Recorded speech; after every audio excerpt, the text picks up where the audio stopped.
Hey, Jefferson Multimedia, what is up? Remember how I said when you go into Photoshop, you always want to do the Control-0. If you open Photoshop and you have lots of dark space on all four sides of your fruit, the picture's too small. Because if you do the Control-0 and you zoom in, it's probably going to be really blocky and pixelated. So the best pictures to use in Photoshop, when you open them up, they won't have this dark gray above, below, and right and left. The picture should fill the frame.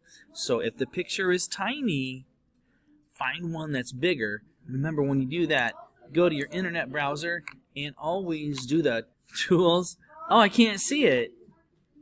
Instead of size icon, no, go to size large, and you'll get a much bigger picture of your fruit. Now, something else I want to show you. If you start working in Photoshop and this line is in the way, grab it by this light gray thing, move it out of the way. I haven't learned how to use it yet, but it looks like something I want to look into.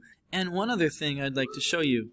If you find a good pair of eyes, like we were talking about, anytime the picture goes to the edge of the frame, that's bad. Because if you go to the magic wand and you click it, it's surrounding the eyeballs and the eyebrows, right? But it's also going around the edge of the photo. So if you go select inverse, notice how it's still around the white edge of the picture. When you do select inverse, the only thing outlined should be the two brows and the two eyeballs. I'm going to right click.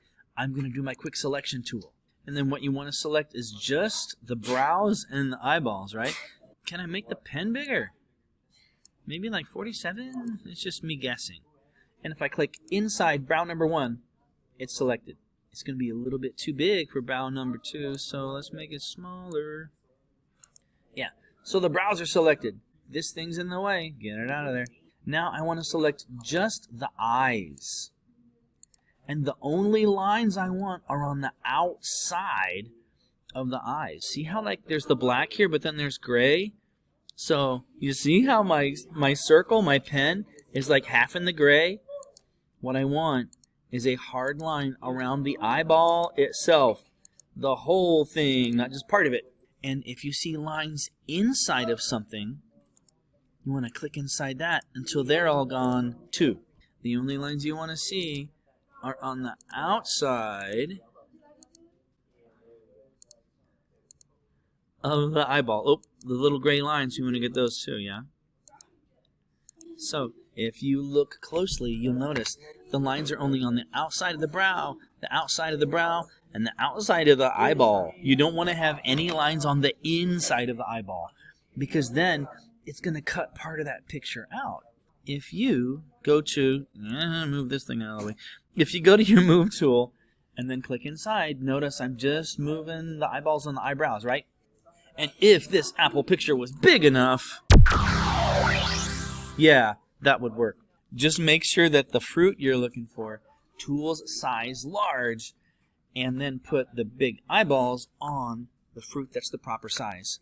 All right, those of you working on the I Am poster, you're making a poem of sorts. Let's talk about line breaks. A line break is where you change lines in a poem. And the main thing to remember is to keep phrases together, words that express a thought or a part of a thought.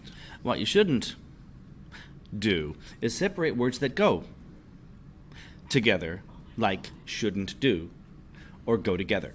If you start a thought or a part of a thought on one line, finish it there, instead of breaking it into pieces, like this, and leaving lots of gaps in your reading.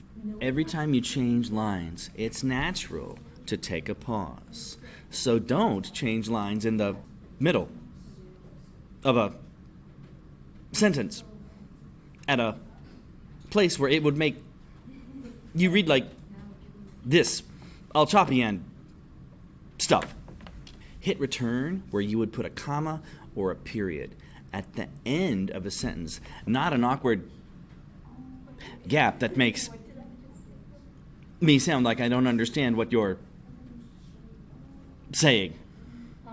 That's all I got. Thanks. Bye-bye.